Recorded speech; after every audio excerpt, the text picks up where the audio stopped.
राधे श्याम राधे श्याम श्याम श्याम राधे राधे। राधे राधे दोस्तों, जय श्री कृष्णा। कैसे हैं आप सब? कान्हा जी की कृपा से आप सब बहुत अच्छे होंगे। स्वागत है आपका आपके अपने चैनल कन्नू बाबू एंड कान्हा जी की सेवा में।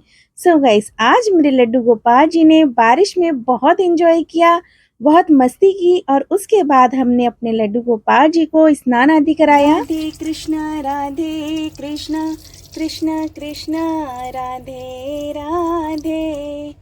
राधे श्याम श्याम श्याम राधे राधे। सो गाइस, आज मेरे लड्डू गोपाल जी ने बारिश में बहुत मस्ती की, बारिश का बहुत आनंद लिया। और चलिए अब लाला को हम पहना लेते हैं उनकी सुंदर सी प्यारी सी धोती कुर्ता सेट। और गाइस, मेरी सब्सक्राइबर हैं जिनका मुझे कमेंट आया था, दी लड्डू गोपाल जी को कितनी बार हम भोग प्रसाद लगा सकते हैं, किस विधि से हम उन्हें भोग लगा सकते हैं और क्या क्या चीजें ऐसी होती हैं जो हम लड्डू गोपाल जी को भोग प्रसाद में नहीं खिला सकते। तो चलिए गाइस, लाला को तैयार भी कर लेते हैं और इस विषय पर हम चर्चा भी कर लेते हैं। तो गाइस, जैसे कि आप सुबह मॉर्निंग में उठते हैं, आप जहाँ तक हो मॉर्निंग में उठते ही आप स्नान आदि कर लें, उसके बाद आप लड्डू गोपाल जी को उठाएं। अगर आपका स्वास्थ्य ठीक नहीं है और आप सुबह उठते ही नहीं नहा पाते, तब भी आप लाला को हाथ मुंह धोकर उठा सकते हैं। लेकिन आपने विशेष ध्यान रखना है, आप पूर्णतः स्वच्छ होने चाहिए, तभी आप लड्डू गोपाल जी को उठाएं। और उसके बाद आप लाला को दूध का भोग अवश्य से लगाएं, जो कि पहला भोग होता है। लाला को दूध का भोग लगा दें आप। और भोग लगाने के बाद आप खुद भी चाय नाश्ता कर सकते हैं, खाली मतलब चाय बिस्किट आप ले सकते हैं। उसके बाद आप नहा धो लें और लाला को भी स्नान आदि करा दें। पूजा पाठ के बाद आप दोबारा से लाला को नाश्ते का भोग लगाएं। जिस प्रकार से हम लोग भी घर में नाश्ता करते हैं, उसी प्रकार से आपने लाला को भी नाश्ते का भोग लगाना है। और आपने इस बात का विशेष ध्यान रखना है, जो भी आप नाश्ता बनाएंगे वह सात्विक होना चाहिए, उसमें किसी प्रकार का भी लहसुन प्याज नहीं होना चाहिए। या बहुत सी ऐसी चीजें हैं जिस चीज को लड्डू गोपाल जी खाते नहीं हैं, तो उन चीजों का भी आपने विशेष ध्यान रखना है। तीसरा भोग आप लाला को जो ऋतु फल होते हैं, ऋतु फल का आप भोग लगा सकते हैं 11 बजे के करीब। जो भी सीजन के अकॉर्डिंग फल चल रहे होते हैं, आप उनका भोग लगा सकते हैं।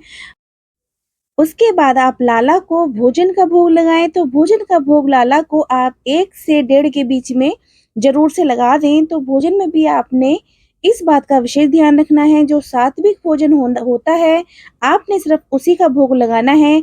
अगर आपके घर में लहसुन प्याज का भी यूज होता है, तो आप पहले लाला के लिए बिना लहसुन प्याज वाला भोजन बनाएं। और आपको लाला के जो बर्तन होते हैं, बर्तन भी अलग ही रखने हैं। ऐसा नहीं है कि जिन बर्तनों पे आप लहसुन प्याज का खाना बनाते हैं, उसी बर्तन में आप लाला का खाना बनाकर और लाला को भोग लगा दें। तो लाला के आप बर्तन अलग से रखें, मतलब सब्जी का तो एक बर्तन आप अलग से ही रखें।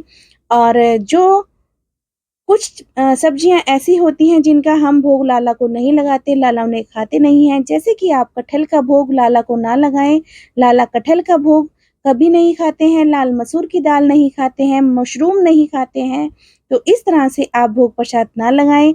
हमने भी अपने लाला को अब इस टाइम नाश्ते का भोग लगा दिया है। तो आज हमने नाश्ते में लाला के लिए बनाए हैं क्रिस्पी पोटैटो रोल, जिनको कई जगह कटलेट भी कहते हैं। तो आज हमने लाला को उन्हीं का भोग लगाया है, जो कि बिल्कुल सात्विक हैं।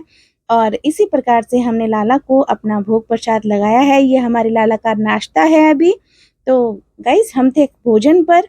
तो भोजन में आप लाला को मशरूम का भोग ना लगाएं, क्योंकि मशरूम लाला खाते नहीं हैं, भोग नहीं लगता है। और जब भी आपने भोग लगाना है, तो भोग लगाते समय आप जरूर से लाला के भोजन में तुलसी पत्र जरूर रखें। अगर आपके पास तुलसी पत्र नहीं है, तो आप तुलसी माला का यूज करें। तुलसी माला आप भोजन के साथ रखकर लाला को भोग लगा सकते हैं। तो इस तरह से आप लाला को भोग लगाएं। उसके बाद जब भोजन हो जाता है, तो कुछ देर बाद आप लाला को, मतलब जैसे आपने 1-1.5 के बीच में लाला को भोजन प्रसाद कराया है, उसके बाद आप लाला को 2 बजे आप लाला को फल खिला सकते हैं। जामुन का भोग लाला को नहीं लगाना है, क्योंकि लाला जामुन को भोग प्रसाद में नहीं खाते हैं। और कुछ फल जो हमारे जैसे खराब हो जाते हैं या हल्का फुल्का दाग होता है, उन फल को भी हमने लाला को नहीं खिलाना है। तो इस तरह से आप 2 बजे फल का भोग लगा सकते हैं। उसके बाद आप जब लाला को सुला देते हैं और सुलाने के बाद आप लाला को 4 साढ़े 4 बजे उठाते हैं, तो उसके बाद आप फिर से दूध का आप लाला को भोग लगाएँ। दूध में उनको हल्का-फुल्का स्नैक्स आप ज़रूर रखें साथ में। जैसे कि आप देखिए बिस्किट हो गए, बिस्किट में आप ध्यान रखें कि उसमें अंडा वगैरह ना हो। खाली आटे का या सूजी के जो बिस्किट आते हैं, आप उन बिस्किट का आप लाला को भोग लगा सकते हैं। और हम अपने लाला को अब भोजन का भोग लगा रहे हैं।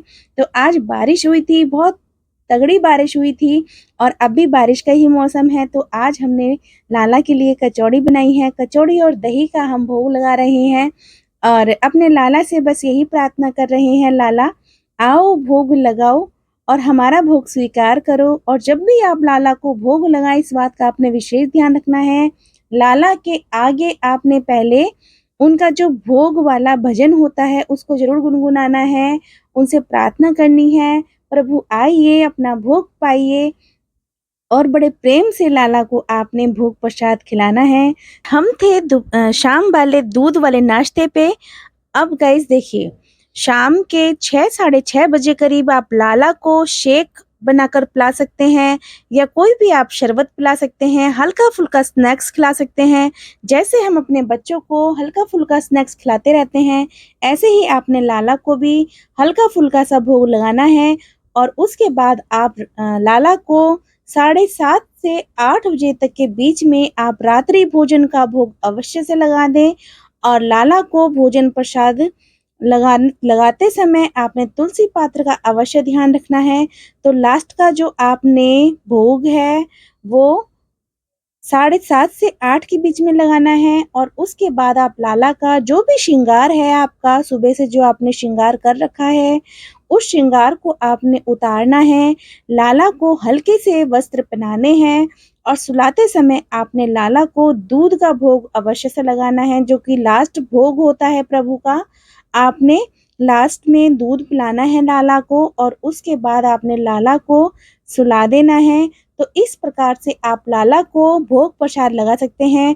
वैसे तो देखिए, आपके ऊपर डिपेंड करता है आप लाला को कितनी बार भोग लगा रहे हैं। जहाँ तक भी हो, कम से कम आप लाला को 6 बार तो भोग दिन में अवश्य से लगाएं। तो गाइस, अब मैंने अपने लाला के जो हैवी वस्त्र थे वह सब उतार दिए हैं और अब मैं अपने लाला को दोपहर का शयन कराने जा रही हूँ। अभी रात्रि शयन नहीं करवा रही हूँ। दोपहर में भी मैं अपने लाला को बिल्कुल ही कंफर्टेबल करके ही उन्हें सुलाती हूँ। तो अभी देखिए, अभी जो टाइम हो रखा है दोपहर के 2 बजे हैं और 2 बजे मैं अपने लाला को लिटाल देती हूँ और उनको दोपहर का शयन करा देती हूँ। तो यहाँ पर मेरे लाला ने देखिए सारे वस्त्र बदल लिए हैं और अपने लाला को अब मैं लिटाल दूंगी और उन्हें सुला दूंगी और फिर मैं उन्हें शाम को 4 बजे उठाऊंगी और 4 बजे के बाद मैं उनको भोग प्रसाद फिर से लगाऊंगी। सो गाइस, आपको वीडियो पसंद आई है तो वीडियो को लाइक कीजिए, चैनल को सब्सक्राइब कीजिए, कमेंट कीजिए, वीडियो को फैमिली और फ्रेंड के साथ जरूर शेयर किया कीजिए, बेल आइकन को प्रेस कीजिए ताकि मेरे आने वाली वीडियो की सारी नई नोटिफिकेशन आपके पास सबसे पहले पहुंचे। तो गाइस, मिलते हैं नेक्स्ट वीडियो में। तब तक के लिए राधे राधे, जय श्री कृष्णा।